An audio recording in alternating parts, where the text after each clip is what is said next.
Martin Brundle feels guilty for thoughts on Max Verstappen as F1 pundit relieved.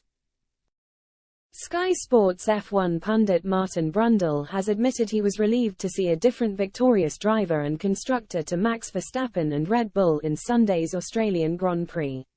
Carlos Sainz achieved his third race win in F1 after pole-sitter Verstappen's early DNF. The dominant Dutchman arrived in Melbourne on a 9-race win streak, having comfortably crossed the line first in the season's opening 2 Grand Prix in Bahrain and Saudi Arabia.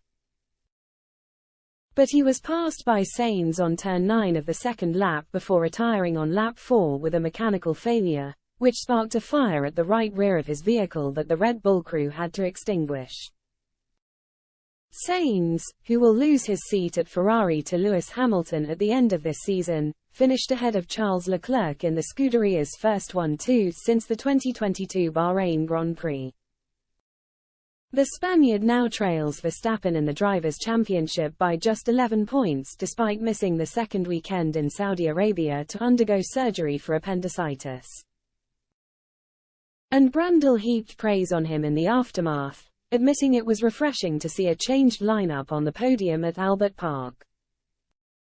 "I feel guilty for thinking it, but it was a relief to see a different winning team and driver in Melbourne," Brundle wrote for Sky Sports. "Nothing against Red Bull or its drivers, they've been immense, but the chorus of F1 needed that echoed through the paddock post-race. Carlos Sainz was the hero of the day and fans' driver of the day for the second time in his 2 races this season.